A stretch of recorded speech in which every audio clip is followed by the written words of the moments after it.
Good morning my dear students, welcome to K classes online. I am Kishan Babariya. तो આપણે અત્યારે chapter 10માં આપણે શરૂઆત કરી ચૂક્યા છીએ અને ચેપ્ટર 8 આપણે લાસ્ટ વીકમાં આપણે કમ્પ્લીટ કર્યું। ક્લિયર? તો આપણે ચેપ્ટર 10 છે એની અંદર ટોટલ આપણે 2 લેક્ચર આપણે કમ્પ્લીટ કર્યા। તો ચેપ્ટર 10ની અંદર ફર્સ્ટ લેક્ચરમાં મંડેના આપણે શું જોયું હતું?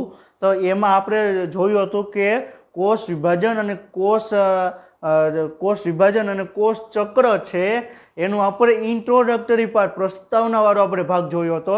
અને બીજું આપણે શું જોયું હતું કે કોષને વિભાજન પામવાની જરૂર શું કામ પડે એ આપણે લેક્ચર 1ની અંદર આપણે જોયું હતું। અને લાસ્ટ લેક્ચરમાં લેક્ચર 2ની અંદર આપણે શું જોયું? તો કોષ વિભાજન છે એની અંદર કોષ ચક્રમાં તમને કઈ કઈ અવસ્થા જોવા મળે આપણે એનસીઈઆરટી પ્રમાણે આપણે જોયું હતું। ક્લિયર? તો આપણે એક વખત રિવિઝન કરી લઈએ અને પછી આપણે આંતરાવસ્થા છે આપણે એની અંદર આપણે એન્ટર થશું। ક્લિયર? તો આપણે શું જોયું હતું? તો લાસ્ટ લેક્ચરમાં આપણે કોષ ચક્ર વિશે આપણે વાત કરી હતી। તો કોષ ચક્ર છે તો કોષ ચક્રમાં તમને મુખ્યત્વે તમને બે અવસ્થા જોવા મળે, આંતરાવસ્થા જોવા મળે અને બીજી કઈ વિભાજન અવસ્થા તમને જોવા મળે। આંતરાવસ્થાની અંદર તમને જીવન બરોબર છે, એસ તબકો અને G2 તમને જોવા મળશે અને વિભાજનના તબકા છે ને આપણે એમ અવસ્થા તરીકે આપણે ઓળખવામાં આવે। પછી એમની અંદર આપણે જોઈએ તો એમ તબકો છે એમાં તમને પૂર્વાવસ્થા, પછી ભાજનાવસ્થા, ભાજનોત્તર અવસ્થા અને તમને ભાજનાંતિમ અવસ્થા અથવા અંત્ય અવસ્થા તરીકે આપણે ઓળખવામાં આવે। એ પણ આપણે એમ અવસ્થાની અંદર આપણે જોશું। ક્લિયર? તો કોષ ચક્રની વાત કરવામાં આવે તો કોષ ચક્ર છે એમાં એક કોષનું નિર્માણ થાય ત્યાંથી બીજા બે કોષો નિર્માણ થાય ત્યાં સુધીનો જે સમયગાળો છે એ સમયગાળાને શું કહેવાય? કોષ ચક્ર તરીકે ઓળખવામાં આવે। અને કોષ ચક્ર છે એને મુખ્યત્વે બે ભાગ છે એમાં વિભાજિત કરવામાં આવે, એક વૃદ્ધિની અવસ્થા અને બીજી કઈ છે? વિભાજનની અવસ્થા। ક્લિયર? તો વૃદ્ધિની અવસ્થામાં જીવન, એસ અને G2 કહેવામાં આવે, જ્યારે વિભાજનમાં તમને એમ અવસ્થા તરીકે ઓળખવામાં આવે। અને વિભાજન છે તમને મુખ્યત્વે બે પ્રકાર જોવા મળે, એક સમસૂત્રી વિભાજન દ્વારા અને બીજું છે અર્ધીકરણ દ્વારા। ક્લિયર? આપણે લાસ્ટ લેક્ચરમાં પણ જોયું હતું કે સમસૂત્રી ભાજન એટલે શું? સમસૂત્રી ભાજન એટલે શું કે પિતાની પાસે જેટલા પણ રંગસૂત્રો છે એટલા જ રંગસૂત્રો એના બાળકોષોમાં આવે એને શું કહેવાય? સમસૂત્રી ભાજન કહેવામાં આવે। અને જેટલા રંગસૂત્રો પિતા પાસે છે એનાથી અડધા રંગસૂત્રો એના બાળકોષોમાં આવે એને શું કહેવામાં આવે? શું કહેવાય? અર્ધીકરણ કહેવામાં આવે। ક્લિયર? તો આપણે એમ અવસ્થા છે એમાં અર્ધીકરણ અથવા સમસૂત્રી ભાજન એમ અવસ્થા દ્વારા કરવામાં આવે। ક્લિયર? અને એમ અવસ્થાની અંદર પૂર્વાવસ્થા, ભાજનાવસ્થા, ભાજનોત્તર અવસ્થા અને અંત્ય અવસ્થા તરીકે આપણે ઓળખવામાં આવે। ક્લિયર?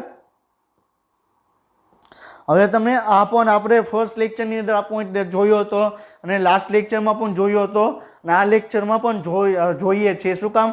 અંગે તમને આ એક ચક્ર તમને યાદ રહી જશે તો તમને જિંદગીમાં તમને ક્યારેય પણ તમને નહીં ભૂલાય કે પહેલાં કોષની વૃદ્ધિ થશે, વૃદ્ધિ થયા પછીનું વિભાજન થશે, વૃદ્ધિની અંદર જીવન, એસ, G2 જોવા મળશે અને એના પછી તમને એમ અવસ્થા તમને જોવા મળશે।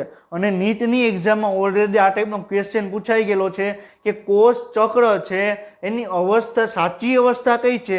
એમ ઓપ્શન આપેલો જીવન, એસ, G2 એમ, જીવન, G2 એસ એમ, એમ, એસ, જીવન, G2 એવી રીતે 4 ઓપ્શન આપેલા હોય એમાંથી તમારે ખાલી એક ઓપ્શન સિલેક્ટ કરવાનો હોય। તો સાચો ઓપ્શન કયો આવે? સૌપ્રથમ કોષની વૃદ્ધિ એટલે જીવન, પછી એસ તબકો, એના પછી G2 અવસ્થા અને એના પછી એમ અવસ્થા। ક્લિયર? તો એનો સાચો ક્રમ આ થાય જીવન, એસ, G2 અને એમ। ક્લિયર? તમે આ ફિગરમાં તમે જોઈ શકો પેલા જીવન આવે, એના પછી એસ આવે અને એના પછી G2 આવે। ક્લિયર? અને એના પછી એમ અવસ્થાની અંદર પેલા કોષ કેન્દ્રોનું વિભાજન થાય અને એના પછી કોષ રસનું વિભાજન જોવા મળે। ક્લિયર? હવે આપણે લાસ્ટ લેક્ચરમાં આ પણ વાત કરી હતી કે આંતરાવસ્થા છે ને વિશ્રામી અવસ્થા તરીકે ઓળખવામાં આવે અને એમાં તમને પહેલાં ડીએનએનું પહેલાં કોષની વૃદ્ધિ થશે, કોષની અંગિકાની વૃદ્ધિ થશે અને એમાંથી તમને ડીએનએનું ડીએનએનું સ્વયંજનન થશે અને એના પછી કોષનું બે ભાગમાં વિભાજિત થશે। આખી જે પ્રક્રિયા છે એને શું કહેવાય?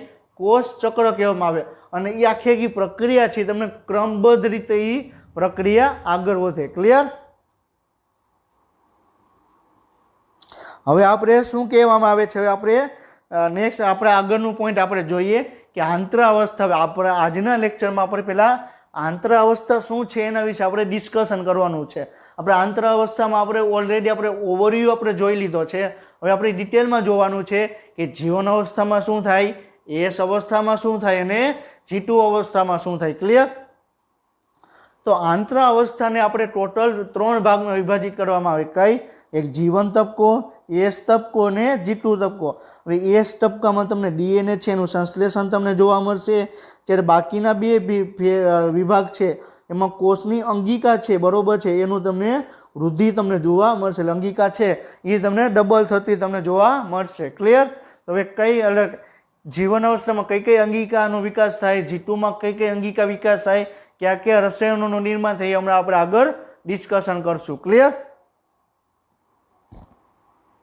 તો એની અંદર સૌપ્રથમ આપણે જોઈએ જીવન તબક્કો. તો જીવન અવસ્થા અથવા જીવન તબક્કો છે એ છે શું પહેલાં એ આપણે જોવાનું છે. હવે જીવન એટલે શું? જી એટલે ગેપ, ગેપની વાત કરવામાં, ગેપ 1, બરોબર. જી એટલે શું? એને ઇંગ્લિશમાં આપણે ગેપ 1 તરીકે આપણે ઓળખવામાં આવે.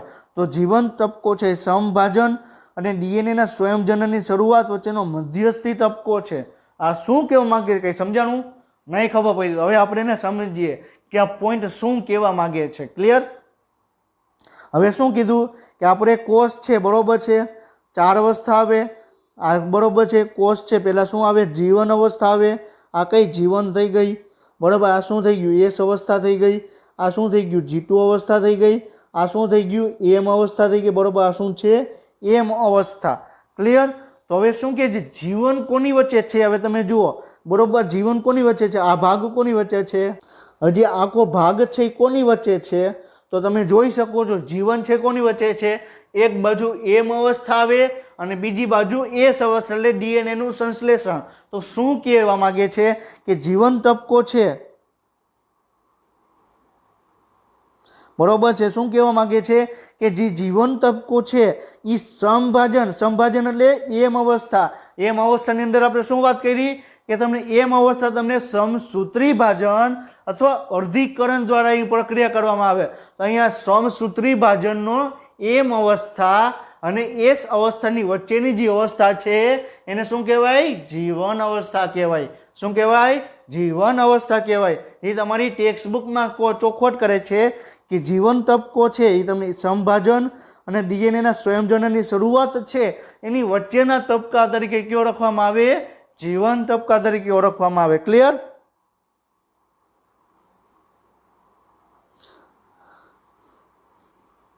હવે પછી આપણે આગળ જોઈએ કે જીવન અવસ્થામાં છે કોષ ચયાપચય રીતે તમને સક્રિય તમને જોવા મળે. શું કે છે કે જીવન તબક્કો છે એમાં કોષ છે તમને ચયાપચય રીતે તમને સક્રિય તમને જોવા મળે અને કોષ છે એની સતત વૃદ્ધિ જોવા મળે. ક્લિયર? તો શું કે છે કે જીવન અવસ્થા એટલે શું? ગેપ 1 અવસ્થા. એની અંદર આપણે શું વાત કરી હતી કે એની અંદર કોઈ પણ પ્રકારની અંગિકા હશે, તમને કોષની અંદર જેટલા પણ પ્રકારની અંગિકા હશે બધી તમને જીવન તબક્કામાં ને G2 તબક્કા છે એમાં તમને એનું સંશ્લેષણ અથવા એની બનતી તમને જોવા મળશે. તો શું કે છે ચયાપચય રીતે કોષ છે એ તમને સક્રિય હશે. હવે એક વસ્તુ યાદ રાખજો, હવે આપણે 8મા ચેપ્ટર અને 10મા ચેપ્ટર બેનો કોન્સેપ્ટ અહીંયા આ પોઈન્ટ કહેવા માંગે છે. હવે શું કહેવા માંગે છે એ આપણે જોઈએ. ક્લિયર? હવે શું કીધું? બરોબર છે, હવે કોષ છે, બરોબર છે, આ શું કોષ છે એની વૃદ્ધિ થઈ તેના 2 ભાગમાં વિભાજિત કરવામાં આવ્યા. ક્લિયર? શું કહે છે? કોષ છે, કોષની વૃદ્ધિ થઈ અને 2 ભાગમાં વિભાજિત કરવામાં આવ્યા. બરોબર, આ 2 કોષ છે. કોષ છે પહેલાં શું કરશે? જીવન અવસ્થા આવશે, પછી G1 અવસ્થા, એના પછી એસ અને એના પછી G2. બરોબર છે, આવી રીતે હું ક્લિયર થશે. હવે પોઈન્ટ શું કહેવા માંગે છે? જ્યારે આપણે ચેપ્ટર આપણે ફર્સ્ટ લેક્ચરમાં પણ આપણે પોઈન્ટ ડિસ્કશન કર્યો હતો અને ચેપ્ટર 8ની અંદર પણ ડિસ્કશન કરેલો હતો કે કોષ નાનો હશે તો કદની સરખામણીમાં સપાટી વિસ્તાર વધુ હશે. સપાટી વિસ્તાર જેટલો વધુ હશે એટલું કોષમાંથી બહારની તરફથી આયનો, પ્રોટીન અંદરની તરફ આવશે અને કોષ વધારે પ્રમાણમાં સક્રિય રીતે ચયાપચય કરશે. આ પોઈન્ટ આપણે 8મા ચેપ્ટરમાં પણ ડિસ્કશન કર્યો હતો અને ફર્સ્ટ ચેપ્ટર 8 ચેપ્ટર 10 છે એના ફર્સ્ટ લેક્ચરમાં પણ આ પોઈન્ટ ડિસ્કશન કરેલો હતો કે શું ડિસ્કશન કર્યું હતું. તો કોષ નાનો હશે તો કદની સરખામણીમાં સપાટી વિસ્તાર વધુ હશે તો કોષ છે એ બહારથી વધારે પ્રમાણમાં આયનો અંદર લેશે તો કોષ છે તમને સક્રિય સ્વરૂપે તમને સક્રિય અવસ્થા તમને જોવા મળે. ક્લિયર? તો આ પોઈન્ટ શું કહે છે કે જીવન અવસ્થા છે કોષ ચયાપચય રીતે સક્રિય હોય અને સતત વૃદ્ધિ કરે. ક્લિયર? એટલે જ્યારે કોષનું વિભાજન થઈ ગયું તો કોષ હંમેશા નાનો જ રહેવાનો છે. નાનું હશે સપાટી વિસ્તાર વધુ તો બહારથી અંદર આયન વધારે આવશે અને જેટલા આયન વધારે આવશે તો પ્રોટીન વધારે આવશે અને કોષ છે તમને ચયાપચય રીતે તમને સક્રિય જોવા મળશે. ક્લિયર? હવે આ પોઈન્ટ છે ચેપ્ટર 8 રિલેટેડ છે અને ચેપ્ટર 10 રિલેટેડ પણ છે. બે ચેપ્ટરને કનેક્ટેડ વાળો જે પોઈન્ટ છે એ આપણે મગજમાં ક્લિયર હોવો જોઈએ તો તમે નીટની એક્ઝામ તમે ફોરીને આવશો. તમને બાયોલોજીમાં 360માંથી તમને મોર ધેન 340 માર્ક્સ પણ તમને આવશે. શું કામ? કારણ કે તમે બે ચેપ્ટર છે એને કનેક્ટેડ કરીને તમે સમજવાની તમે ટ્રાય કરો છો અને એ તમને ક્યારે પોસિબલ થશે? તમે જ્યારે કે ક્લાસીસ ઓનલાઈન તમે જોઈન કરશો તો જ તમને બે ચેપ્ટર વચ્ચેનો કનેક્ટિંગ લિંક તમને ખબર પડશે. નહીંતર તમે જે પણ સ્કૂલમાં તમે સ્ટડી કરતા હશો, મેં તો ઘણી સ્કૂલમાં મેં જોયું છે, ખાલી ત્યાં જઈને ખાલી એમ કહી દઈએ કે જીવન અવસ્થામાં કોષ છે તમને સક્રિય અવસ્થામાં તમને જોવા મળશે પણ એ કંઈ સમજાવે નહીં કે કોષ છે એ જીવન અવસ્થામાં કોષ કઈ રીતે સક્રિય જોવા મળે. ક્લિયર? આપો મગજમાં યાદ રહ્યો. કોષ નાનો તો કોષ તે વધુ તમને સક્રિય તમને જોવા મળશે. ક્લિયર? અને સતત તમને વૃદ્ધિ કરતો તમને જોવા મળે. પરંતુ ડીએનએનું સ્વયંજનન જીવન અવસ્થામાં જોવા મળતું નથી. આ પોઈન્ટ શું કહે છે કે કોષ છે એ ચયાપચય રીતે સક્રિય છે પરંતુ ડીએનએનું સ્વયંજનન તમને જીવન તબક્કામાં જોવા મળતું નથી. તો કયા તબક્કામાં જોવા મળે? એસ તબક્કામાં જોવા મળે. કયા તબક્કામાં જોવા મળે? કઈ અવસ્થામાં જોવા મળે? એસ અવસ્થામાં તમને ડીએનએનું છે સંશ્લેષણ તમને ડીએનએનું સ્વયંજનન તમને જોવા મળે. ક્લિયર? હવે આપણે એનસીઈઆરટીમાં જીવન તબક્કા વિશે આપણે એટલું જોયું. હવે એના રિલેટેડ આપણે એનસીઈઆરટી સિવાયનો પોઈન્ટ આપણે જોઈએ તો જીવન તબક્કામાં કઈ અંગિકાનું નિર્માણ થાય એની વાત કરવામાં આવી છે. જીવન તબક્કામાં કઈ અંગિકાનું નિર્માણ થાય એની વાત કરવામાં આવી છે. ક્લિયર? તો લાઇઝોઝોમ છે, ગોલ્ગી પ્રસાધન છે, રસધાની છે, અંતઃકોષ ઝાડ છે અને અન્ય કોષ અંગિકાનું સઘન સંશ્લેષણ જોવા મળે. હવે એક વસ્તુ યાદ રાખજો કે જીવન તબક્કામાં તમને ડીએનએનું સંશ્લેષણ જોવા નહીં મળે. હરિતકણ અને કણાભસૂત્રો છે એનું નિર્માણ પણ નહીં થાય. હરિતકણ અને કણાભસૂત્રો છે એનું નિર્માણ પણ નહીં થાય. ક્લિયર? તો તમને કણાભસૂત્રો, હરિતકણ અને ડીએનએ સિવાયનું જેટલું પણ કોષની અંદર છે એમાંથી મોટા ભાગનું તમને જીવન અવસ્થામાં તમને એનું નિર્માણ થશે. હવે તમને એમ કે કઈ અંગિકાનું નિર્માણ જીવન અવસ્થામાં જોવા મળે તો શું જોવા મળે? તો તમને રસધાની છે, અંતઃકોષ ઝાડ છે, રિબોઝોમ છે, એ બધી જ અંગિકાનું નિર્માણ તમને ક્યાં જોવા મળશે? જીવન અવસ્થામાં જોવા મળશે. ક્લિયર? હવે એક વસ્તુ યાદ રાખજો. હવે આ બધી અંગિકા છે એનું જીવન અવસ્થામાં જ કેમ નિર્માણ થાય? જીટુમાં કેમ ન થાય? હવે પહેલાં આપણે એ પોઈન્ટ સમજીએ. એ પોઈન્ટ તમે સમજાઈ ગયો તો તમને આંતરાવસ્થામાં તમને બધી જ વસ્તુ તમને ઇઝીલી તમારા મગજમાં કેચઅપ તમે કરી શકશો. ક્લિયર? હવે આપણે આંતરાવસ્થાની વાત કરવામાં આવે તો આંતરાવસ્થામાં તમને પહેલાં જીવન તબક્કો જોવા મળે, એના પછી એસ જોવા મળે અને એના પછી તમને જીટુ તમને જોવા મળે. ક્લિયર? તો એસ તબક્કો છે એ સૌથી મહત્વપૂર્ણ છે. શું કામ? કારણ કે એની અંદર તમને ડીએનએનું તમને સ્વયંજનન જોવા મળે. ડીએનએનું સ્વયંજનન જોવા મળે. તો ડીએનએનું સ્વયંજનન છે એના માટેનો એક મહત્વપૂર્ણ ઉત્સેચક છે ડીએનએ પોલિમરેઝ. શું છે? DNA polymerase.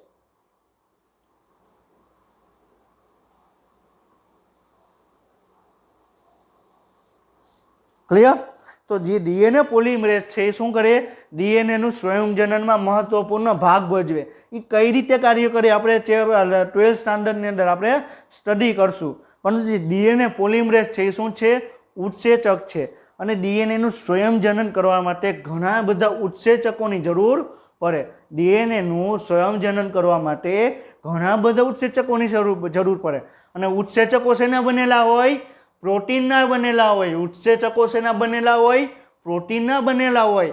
અને આપણે જે ચેપ્ટર 8માં આપણે ડિસ્કશન કર્યું હતું કે પ્રોટીનનું નિર્માણ કોણ કરે, રિબોઝોમ કરે. કોણ કરે, પ્રોટીનનું નિર્માણ કોણ કરે, રિબોઝોમ કરે. તો રિબોઝોમનું ઉત્પાદન જેટલું વધશે એટલું પ્રોટીનનું નિર્માણ વધશે. પ્રોટીનનું નિર્માણ જેટલું થશે એટલું તમને ઉત્સેચક વધારે બનશે અને એટલું ડીએનએનું સ્વયંજનન વધારે પ્રમાણમાં છે.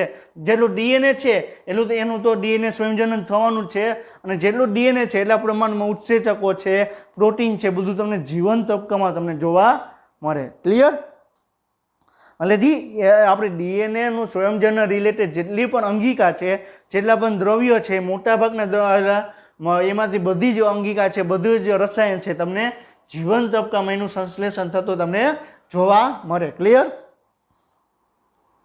પછી શું કહે છે કે મેસેન્જર આરએનએ, આરઆરએનએ અને ટીઆરએનએનું પણ સંશ્લેષણ થાય.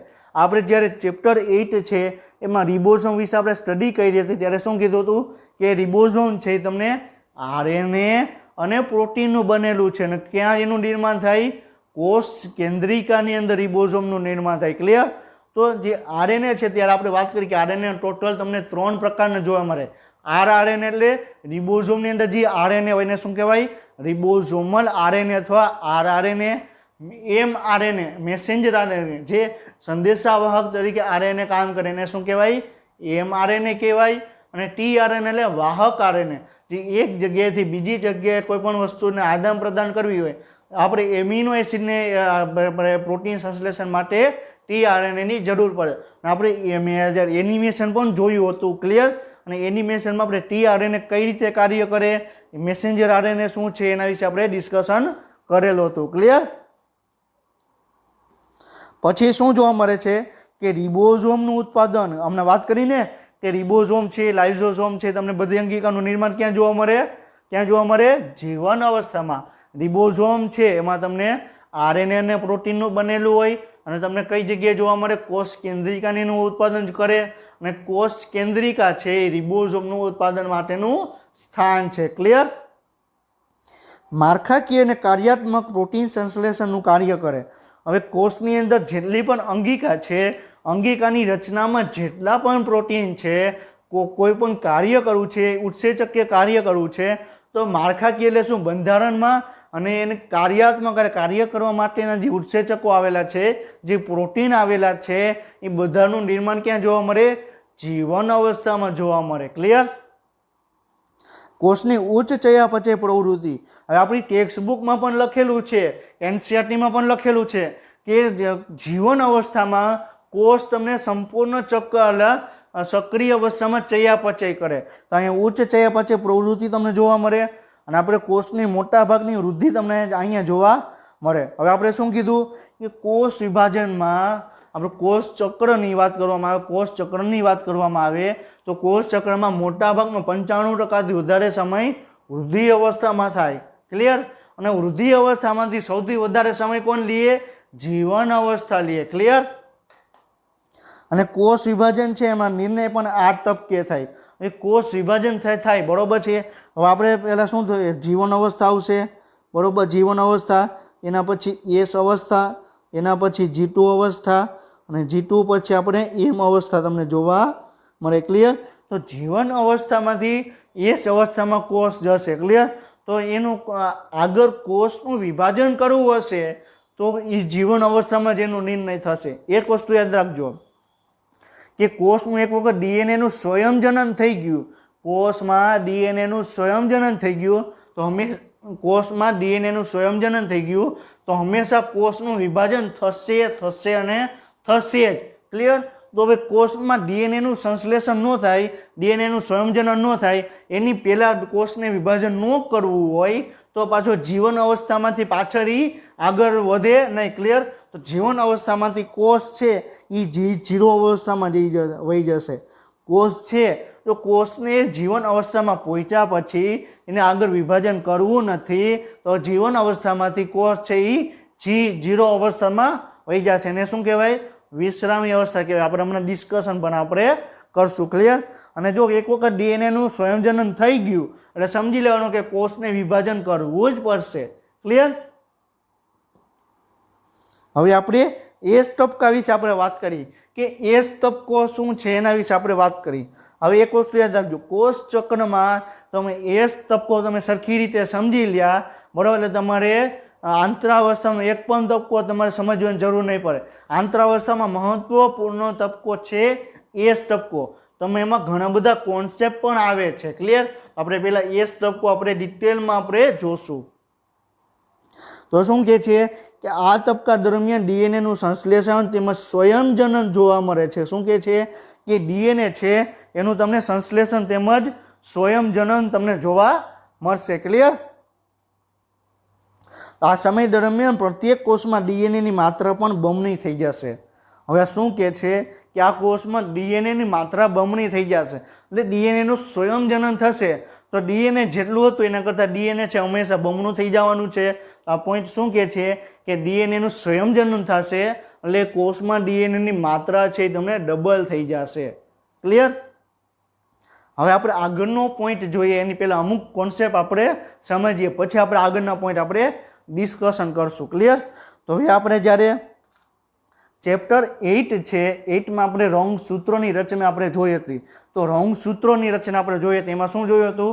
વચ્ચે એક સેન્ટ્રોમિયર આવેલું હોય અને ઉપરની બાજુ અને નીચેની બાજુ એક ભુજા તમને જોવા મળે. ક્લિયર?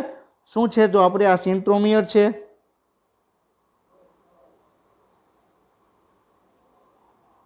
ક્લિયર? હવે તમને ઉપરની બાજુ અને નીચેની બાજુ તમને ભુજા તમને જોવા મળશે.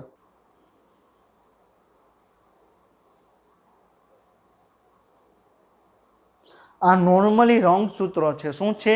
રંગસૂત્રો છે. ક્લિયર? તો રંગસૂત્રમાં તમને વચ્ચે તમે સેન્ટ્રોમિયર જોઈ શકો છો અને ઉપરની બાજુ અને નીચેની બાજુ તમને ભુજા પણ તમને જોવા મળશે.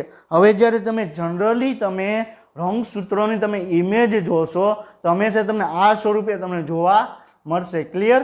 તો આ સ્વરૂપે તમને ઇમેજ તમને જોવા મળશે. પરંતુ હકીકતમાં જનીન છે આપણે જે રંગસૂત્રો છે કેવું હોય આપણે એ ડિસ્કશન કરીએ. આપણે જ્યારે ચેપ્ટર 8માં આપણે કોષ કેન્દ્રમાં આપણે જ્યારે આપણે રંગસૂત્રો વિશે આપણે સ્ટડી કરતા હતા ત્યારે શું કીધું હતું કે સેન્ટ્રોમિયરની ઉપરની એક ભુજા અને નીચેની એક ભુજા સંયુક્ત રીતે રંગસૂત્રિકા તરીકે ઓળખવામાં આવે. સંયુક્ત રીતે શું કહેવાય? રંગસૂત્રિકા. તો આ શું છે? તો આ ભાગ ગણવામાં આવે. બરોબર છે? આ ભાગથી એટલો ભાગ કહેવામાં આવે. તો શું થઈ ગયું? રંગસૂત્રિકા થઈ ગઈ.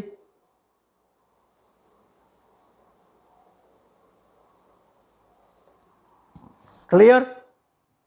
તો આપણે રંગસૂત્રિકાને આપણે ડ્રો કરવી હોય તો આપણે કઈ રીતે ડ્રો કરશું આપણે પહેલાં એ જોઈએ. ક્લિયર? તો આ શું છે? સેન્ટ્રોમિયર છે. ક્લિયર?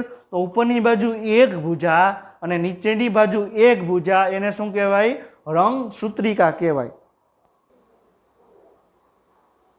આને શું કહેવાય? રંગસૂત્રિકા કહેવાય. ક્લિયર? હવે જે રંગસૂત્રિકા છે હવે તમને આની અંદર જેટલું પણ ડીએનએ પ્રેઝન્ટ છે આ જે ઉપરની એક ભુજા અને નીચેની એક ભુજા સહિત જેટલું પણ ડીએનએ છે એને સી વેલ્યુ ઓફ ડીએનએ કહેવાય. ડીએનએની સી વેલ્યુ કહેવાય. ક્લિયર? તો આની અંદર જેટલું પણ ડીએનએ છે એને શું કહેવાય?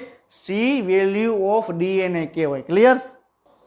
તો આની અંદર જેટલું પણ આ ડીએનએ પ્રેઝન્ટ છે એને શું કહેવાય? સી વેલ્યુ ડીએનએ કહેવાય. શું કહેવાય? C value. ક્લિયર? તો સી વેલ્યુ એટલે શું થઈ ગયું કે રંગસૂત્રિકાની અંદર જેટલું પણ ડીએનએ છે એને શું કહેવાય? સી વેલ્યુ કહેવાય. ક્લિયર?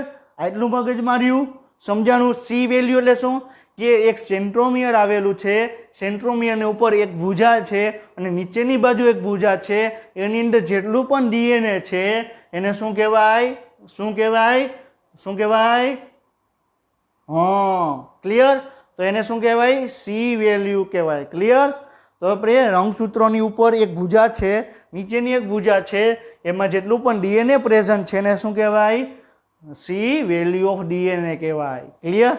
એટલું મગજમાં રહ્યું. આપણે આગળનો કોન્સેપ્ટ જોઈએ. હવે મારો જે કહેવાનો મિનિંગ છે એ આપણે જોઈએ.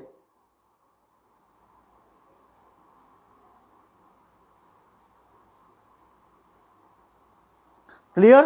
તો આપણે હવે સી વેલ્યુ ઓફ ડીએનએ આપણે જોયું. હવે આપણે જોવાનું છે દ્વિકીય રંગસૂત્રો. ક્લિયર? હવે દ્વિકીય રંગસૂત્રોનો મિનિંગ શું થાય કે દ્વિકીય,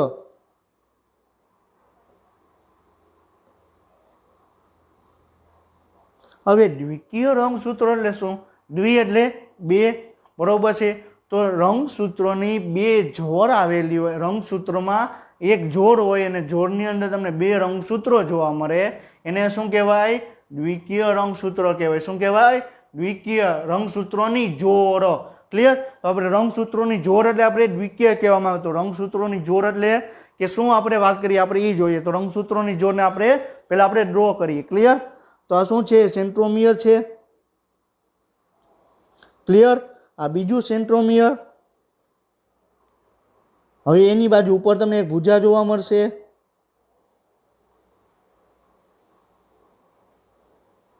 બરોબર છે. આ એક રંગસૂત્રો થઈ ગયું. બરોબર? આ એક રંગસૂત્રો, આ બીજું રંગસૂત્ર. આ રંગસૂત્રોની જોડ કહેવાય, જેને શું કહેવાય? દ્વિકીય રંગસૂત્રો કહેવાય. શું કહેવાય? દ્વિકીય રંગસૂત્રો. એટલે એક વસ્તુ યાદ રાખજો, ઘણી જગ્યાએ તમારા શબ્દ આવશે દ્વિકીય રંગસૂત્ર, એકકીય રંગસૂત્ર. દ્વિકીય રંગસૂત્ર એટલે શું? રંગસૂત્રોની તમને જોડ જોવા મળશે, એને શું કહેવાય? દ્વિકીય રંગસૂત્રો કહેવાય. અને આપણે એકકીય રંગસૂત્રો એટલે શું? તમને ખાલી રંગસૂત્રો તમને એક જ જોવા મળે. ક્લિયર? તો આપણે મનુષ્યની વાત કરવામાં આવે તો મનુષ્યમાં ટોટલ તમને 23 જોડ રંગસૂત્રો આવેલા હોય. મનુષ્યમાં 23 જોડ રંગસૂત્રો આવેલા હોય. તો આ કેવડી જોડ થઈ ગઈ? આ એક જોડ થઈ ગઈ. આવી રીતે તમને 2, 3, 4 એવી રીતે તમને 23 રંગસૂત્રોની જોડ આવેલી હોય. ક્લિયર? સમજાણું? પહેલા આપણે શું જોયું કે ડીએનએમાં તમને ઉપરની બાજુ એક ભુજા, નીચેની બાજુ એક ભુજા હશે, તો એને શું કહેવાય? ડીએનએની સી વેલ્યુ કહેવાય. પછી આપણે દ્વિકીય રંગસૂત્ર આપણે શબ્દ સમજ્યા કે દ્વિકીય રંગસૂત્ર એટલે શું? કે રંગસૂત્રો છે એમાં હંમેશા તમને જોડ તમને જોવા મળે, એને શું કહેવાય? દ્વિકીય રંગસૂત્રો. ક્લિયર? સમજાણું? હવે હું તમને એમ પૂછું કે આ રંગસૂત્રોની જોડ છે એમાં તમને સી વેલ્યુ કેટલી હશે? હું તમને એમ મારો પ્રશ્ન છે. આ એક રંગસૂત્રોની જોડ છે. ક્લિયર? આ શું છે? રંગસૂત્રોની જોડ છે. એમાં તમને સીની વેલ્યુ કેટલી હોય? તો કેટલી હોય? 2C હોય. કેટલી હોય? 2C હોય. કેમ 2C હોય? હવે પેલા રંગસૂત્રો છે એમાં ડીએનએ કેટલું છે? બરોબર છે. બરોબર છે. આની અંદર ડીએનએ છે તો આ શું છે? એક સી થઈ ગયું. બરોબર છે. આની અંદર જે ડીએનએ છે એને બીજું સી કીધું તો સી પ્લસ સી કેટલું થાય? 2C થાય. કેટલું થાય? 2C. હવે તમને એમ પૂછવામાં આવે કે દ્વિકીય રંગસૂત્રો છે એમાં ડીએનએની માત્રા કેટલી છે? 2C છે. કેટલી છે? 2C છે. સમજાણું? મારો કહેવાનો મિનિંગ પહેલાં આપણે શું જોયા કે ડીએનએનું પહેલાં સી વેલ્યુ જોયું, પછી એના પછી દ્વિકીય રંગસૂત્રો છે, દ્વિકીય રંગસૂત્રોમાં સી વેલ્યુ કેટલી છે એ આપણે જોયું. ક્લિયર? હવે તમને એમ કહેવામાં આવે કે આ શું થઈ ગયું? ડીએનએ રંગસૂત્રો થઈ ગયું. હવે મારું જે કહેવાનો મિનિંગ એ છે, હવે શું છે મારો, હવે ધ્યાનથી તમે મારી વાત સાંભળજો. હવે હું તમને એમ કહેવા માંગુ છું કે હવે અત્યારે આપણે એસ અવસ્થાની વાત કરવામાં આવે. એસ અવસ્થા. ક્લિયર? તો એસ અવસ્થા એટલે શું? ડીએનએનું સંશ્લેષણ. શું થાય? ડીએનએનું સંશ્લેષણ. હવે એક વસ્તુ યાદ રાખજો, ડીએનએ છે એ એસ અવસ્થામાં રંગસૂત્રો દ્રવ્ય સ્વરૂપે હોય. એસ અવસ્થામાં ડીએનએ છે રંગસૂત્રો સ્વરૂપે તમને જોવા મળે. બરોબર? તો આ શું છે? આ રંગસૂત્રો આવી રીતે તમને જોવા મળે તો આને શું કહેવાય? રંગસૂત્રો દ્રવ્ય કહેવાય. ક્લિયર? ક્લિયર? આને શું કહેવાય? રંગસૂત્રો દ્રવ્ય કહેવામાં આવે. હવે મારું કહેવાનો મિનિંગ એ છે કે હવે રંગસૂત્રો દ્રવ્ય છે. ક્લિયર? તો હજી રંગસૂત્રોની વાત કરવામાં આવે તો આ રંગસૂત્રો છે, એક મિનિટ.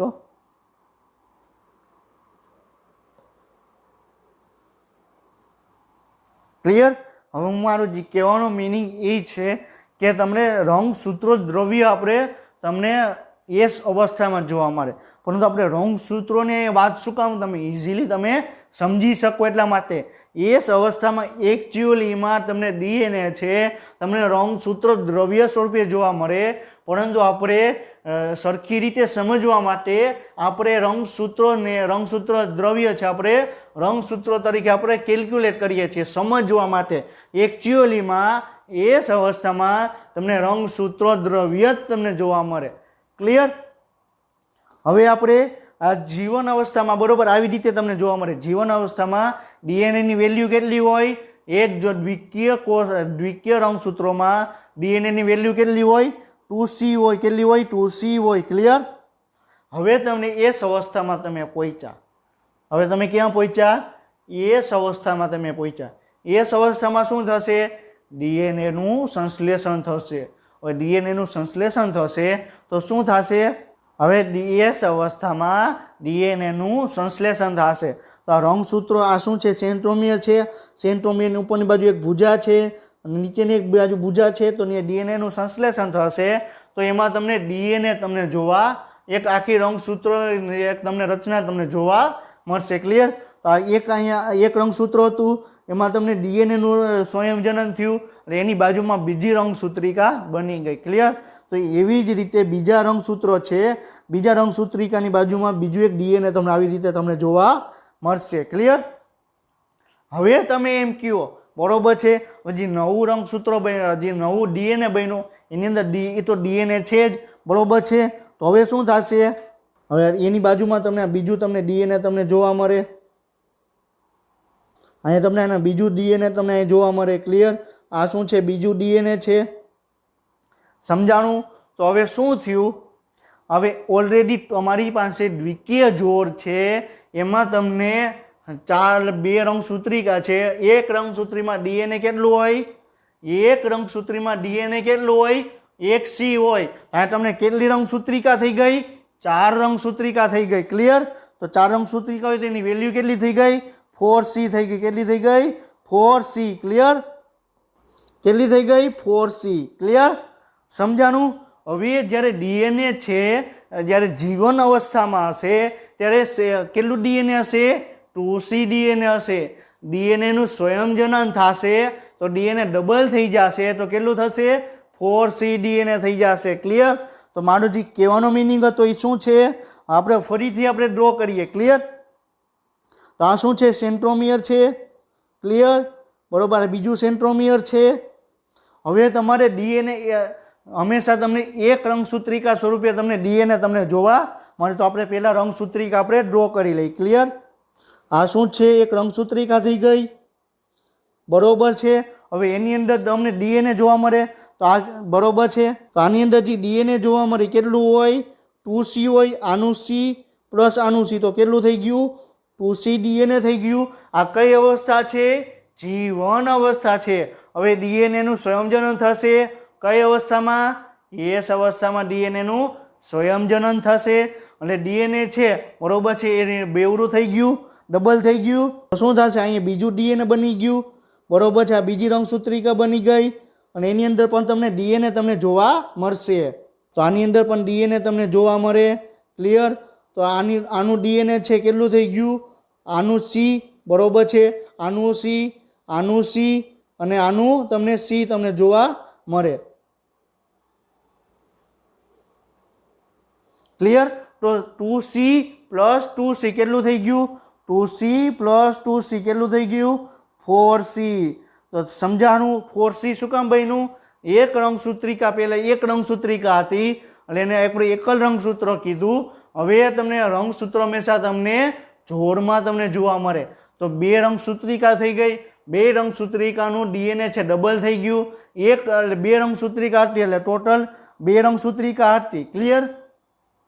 તો એનું તમને ડીએનએ ડબલ થઈ ગયું તો રંગસૂત્રિકા કેટલી થઈ ગઈ? 4 રંગસૂત્રિકા થઈ ગઈ. એક રંગસૂત્રિકામાં ડીએનએ હોય એને શું કહેવાય? C વેલ્યુ કહેવાય. તો બે રંગસૂત્રિકા હોય તેની વેલ્યુ કેટલી થઈ ગઈ? 2C. તો 4 રંગસૂત્રિકા હોય તો કેટલું થઈ ગયું? 4C. ક્લિયર? એટલે હંમેશા એક વસ્તુ યાદ રાખજો, રંગસૂત્રમાં બે કોન્સેપ્ટ હંમેશા યાદ રાખજો. હવે તમારે ડીએનએની વેલ્યુ તમારે જોવી હોય તો જેટલું રંગસૂત્રિકા હશે એટલી સી વેલ્યુ તમને જોવા મળશે. 2 રંગસૂત્રિકા 2C value, 4 રંગસૂત્રિકા 4C value. Clear? C value તમને ખબર પડી ગઈ કઈ રીતે કેલ્ક્યુલેટ કરવાનું. જેટલી પણ રંગસૂત્રિકા હશે એટલી એને સી વેલ્યુ આપણે એને કહેવામાં આવે. ક્લિયર? હવે આપણે રંગસૂત્રો કેલ્ક્યુલેટ કરવા હોય તો રંગસૂત્રો કેટલા થાય? જેટલા સેન્ટ્રોમિયર હશે એટલે એને શું કહેવાય? રંગસૂત્રો કહેવામાં આવે. ક્લિયર? તો આ શું થઈ ગયું? આ શું છે? રંગસૂત્રો થઈ ગયા. ક્લિયર? બરોબર છે.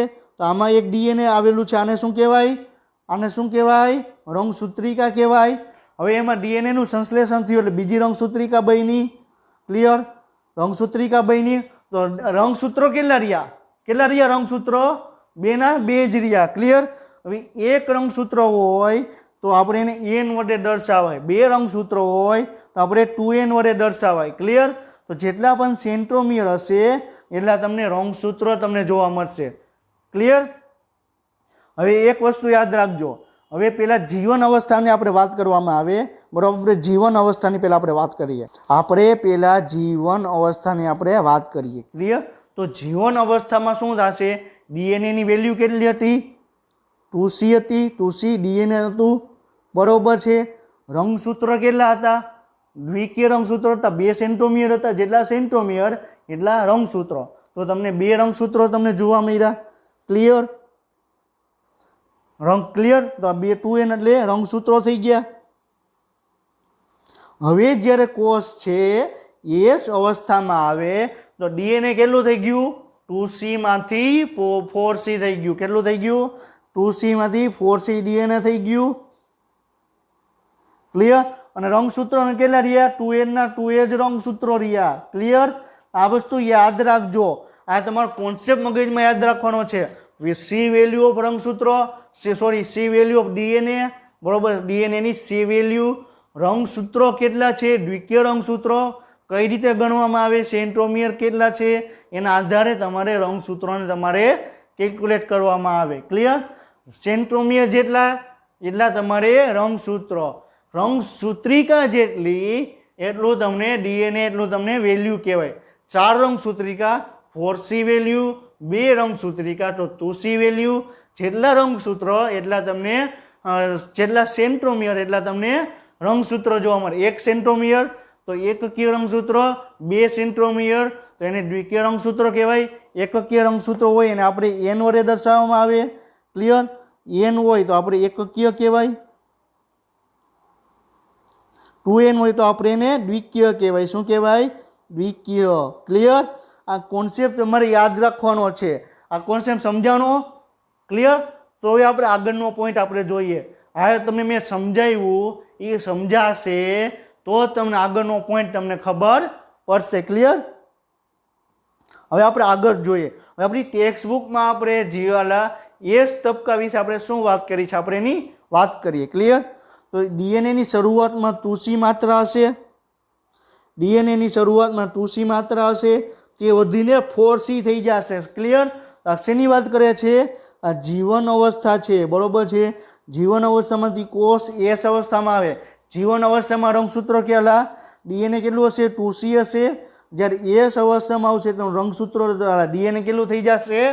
4C થઈ જશે. ક્લિયર? તો જીવન અવસ્થામાંથી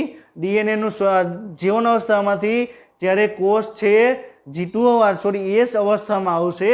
એસ અવસ્થામાં ડીએનએ નું સંશ્લેષણ થશે અને ડીએનએ ની માત્રા છે 2C ની થઈને તમને 4C થઈ જશે. ક્લિયર? પરંતુ રંગસૂત્રોની સંખ્યામાં કોઈ પણ ફેરફાર થતો નથી. રંગસૂત્રોની સંખ્યા કઈ રીતે કેલ્ક્યુલેટ કરશું? સેન્ટ્રોમિયરની સંખ્યા. સેન્ટ્રોમિયર જેટલા વધુ હશે સેન્ટ્રોમિયર જેટલા એટલા તમને રંગસૂત્રો તમને જોવા મળશે. તો આપણે જ્યારે જીવન અવસ્થામાં હતા રંગસૂત્રોની કેટલી સંખ્યા હતી? 2 હતી. શું કામ? તમને સેન્ટ્રોમિયર તમને 2 જોવા મળતા હતા. તો જીવન અવસ્થામાં તમને રંગસૂત્રો છે 2n હતા. એસ અવસ્થામાં પહોંચ્યા તો રંગસૂત્રો કેટલા જ હતા? 2n હતા. ક્લિયર? સમજાણું? તો આપણે જે આગળનો આખો પોઈન્ટ જોયો એ તમારી ટેક્સ્ટબુકમાં લખેલો છે, બરોબર. ખાલી વાંચીને જ જવાનું કે જીવન અવસ્થામાં આપણે કેટલા રંગસૂત્ર હતા? 2n હતા. ઓકે.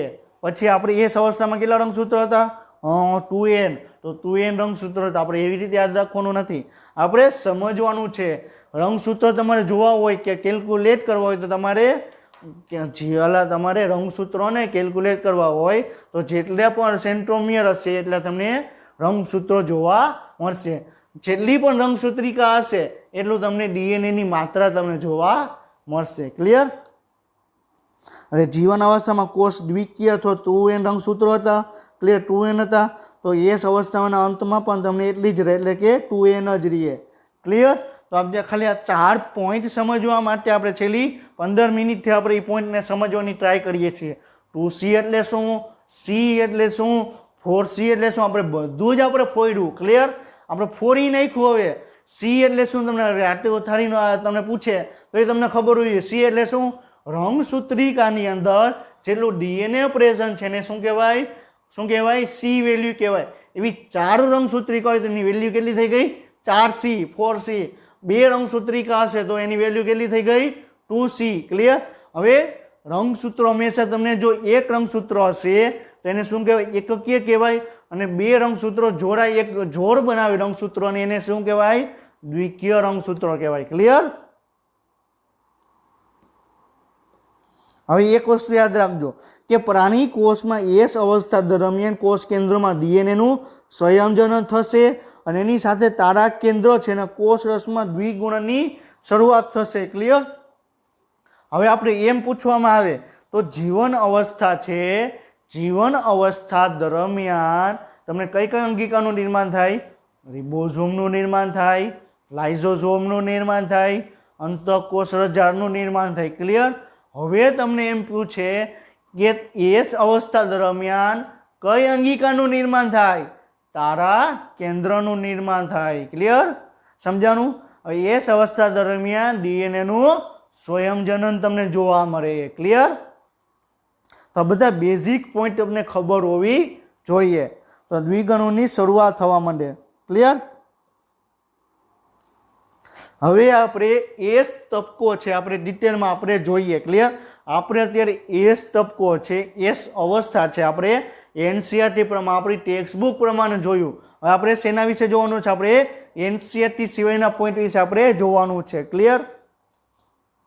હવે એક વસ્તુ યાદ રાખજો. હવે એસ અવસ્થામાં તમને શું જોવા મળશે? ડીએનએનું સંશ્લેષણ થશે. એસ અવસ્થા દરમિયાન તમને શું થશે? એસ અવસ્થા દરમિયાન તમને ડીએનએનું તમને સંશ્લેષણ જોવા મળશે. ક્લિયર?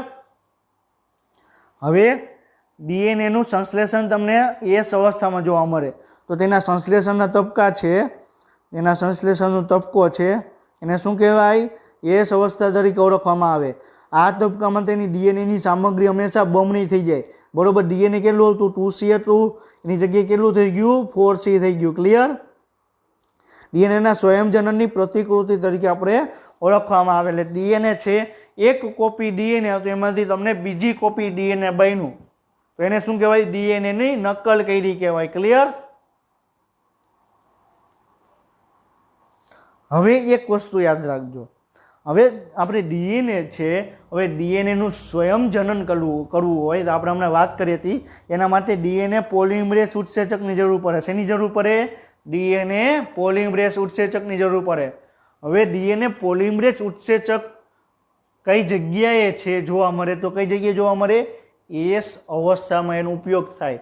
હવે એક વસ્તુ યાદ રાખજો કે જે આપણે એસ અવસ્થામાં જેનું પણ આપણે ઉપયોગ થશે એ એની બધી જ છે એ તમને જીવન અવસ્થામાં એનું નિર્માણ થશે. હવે તમને ફેરવીને તમને એમ હવે પહેલાં આપણે એ જ સમજીએ કે જીવન એસ તબક્કામાં ડીએનએનું સંયોજન થશે. ક્લિયર? તો ડીએનએનું સંયોજન કરવા માટે ડીએનએ પોલિમરેઝ ઉત્સેચકની જરૂર પડે. કોની પડે? ડીએનએ પોલિમરેઝ ઉત્સેચકની જરૂર પડે. હવે ડીએનએ પોલિમરેઝ ઉત્સેચકની જરૂર ક્યારે પડે? એસ અવસ્થામાં. અને એનું નિર્માણ ક્યાં થશે? એની આગળના સ્ટેજમાં એટલે જીવન અવસ્થામાં. ક્લિયર? હવે તમને ફેરવીને એમ પૂછે કે ડીએનએનું સ્વયંજનન માટે મુખ્યત્વે જે ઉત્સેચકો છે એ કઈ અવસ્થામાં નિર્માણ પામે? જીવન અવસ્થામાં નિર્માણ પામે. ક્લિયર? તો ડીએનએ પોલિમરેસમાં ઉત્સેચક છે એનું નિર્માણ તમને ક્યાં જોવા મળે? જીવન તબક્કામાં જોવા મળે. હવે તમને ફેરવીને એમ પૂછે કે ડીએનએ પોલિમરેસ છે ઉત્સેચક છે એ સક્રિય સ્વરૂપે કઈ અવસ્થામાં જોવા મળે? ડીએનએનું પોલિમરેસ તમને કાર્ય કઈ જગ્યાએ જોવા મળે? એસ અવસ્થામાં. તો સક્રિય સ્વરૂપે તમને એસ અવસ્થામાં તમને જોવા મળે. હવે તમને આ ક્વેશ્ચનને બે રીતે પૂછે કે ડીએનએ છે એ ડીએનએ પોલિમરેસ ઉત્સેચક છે એનું નિર્માણ ક્યાં જોવા મળે? જીવન અવસ્થામાં. સૌથી વધુ સક્રિય અવસ્થામાં સક્રિય ક્યાં જોવા મળે? એસ અવસ્થામાં. ક્લિયર? હવે તમને એમ પૂછે ડીએનએનું ફૂલ ફોર્મ શું છે? Deoxyribonucleic acid. શું છે? Deoxyribonucleic acid. ક્લિયર? સમજાવાનું? ડીએનએનું ફૂલ ફોર્મ શું? Deoxyribonucleic acid. હવે તમને પ્રશ્ન એમ પૂછવામાં આવે કે ડીઓક્સી રિબોન્યુક્લિક એસિડ છે એનું પોલિમરેસ કઈ જગ્યાએ જોવા મળે? ડીઓક્સી રિબોન્યુક્લિક એસિડ છે એનું પોલિમરાઇઝેશન કઈ જગ્યાએ જોવા મળે? કઈ જગ્યાએ જોવા મળે? એસ અવસ્થામાં. ડીઓક્સી રિબોન્યુક્લિક એસિડ એટલે શું? ડીએનએની વાત કરવામાં આવે છે અને ડીએનએનું પોલિમરેસ એટલે શું થાય? ડીએનએનું સ્વયંજનન થાય. ડીએનએનું સ્વયંજનન કઈ અવસ્થામાં જોવા મળે? એસ અવસ્થામાં જોવા મળે. ક્લિયર? તો ડીએનએનું પોલિમરેસ છે પોલિમરાઇઝેશનની પ્રક્રિયા છે એ તમને એસ અવસ્થામાં તમને જોવા મળે. ક્લિયર? ડીએનએની પ્રતિકૃતિ છે એસ અવસ્થાની તમને લાક્ષણિકતા છે. એટલે તમને લાક્ષણિકતા એટલે શું? તમને ડીએનએનું સ્વયંજનન હંમેશા તમને એસ અવસ્થામાં જ તમને જોવા મળશે. ક્લિયર? હિસ્ટોન પ્રોટીન છે એસ તબક્કામાં સંશ્લેષણ પામે. હવે આપણે જ્યારે ચેપ્ટર 8માં આપણે વાત કરી હતી ત્યારે તમને શું વાત કરી હતી? હિસ્ટોન પ્રોટીન શું છે? એક ગોળા જેવી રચના છે અને એની આજુબાજુ ડીએનએ વિતરાયેલું હોય. આપણે ફિગર પણ જોઈ હતી. તો એ હિસ્ટોન પ્રોટીનનું નિર્માણ તમને ક્યાં જોવા મળે? ક્યાં જોવા મળે? એસ તબક્કામાં તમને જોવા મળે. ક્લિયર? હવે આપણે એવી G2 અવસ્થા. બરોબર છે? હવે G2 અવસ્થા છે એ આપણે નેક્સ્ટ લેક્ચરમાં આપણે કમ્પ્લીટ કરશું. ક્લિયર? તો આપણે આજના લેક્ચરમાં આપણે આંતરા અવસ્થાની આપણે બે અવસ્થા જોઈ. જીવન અવસ્થા જોઈ અને આપણે કઈ અવસ્થા જોઈ? જીવન અવસ્થા. અને આપણે એસ અવસ્થા જોઈ. એસ અવસ્થામાં આપણે રંગસૂત્રોને કેટલા હોય? સેન્ટ્રોમિયરના આધારે તમને રંગસૂત્રો છે એ તમને કેટલી સંખ્યા જોવા મળે આપણે ડિસ્કશન કર્યું. ડીએનએની સી વેલ્યુ શું છે અને આપણે એના વિશે આપણે આજના લેક્ચરમાં આપણે કમ્પ્લીટ કર્યું. તો તમે નેક્સ્ટ લેક્ચર સુધી તમે વાંચતા રહ્યો અને તમને બધાને ઓલ ધ બેસ્ટ. અને તમે નીટની તમે એક્ઝામની તમે તૈયારી કરો અને વધુમાં વધુ મેક્સિમમ માર્ક્સ આવે એના માટે તમે તૈયારી કરો અને બધાને ઓલ ધ બેસ્ટ.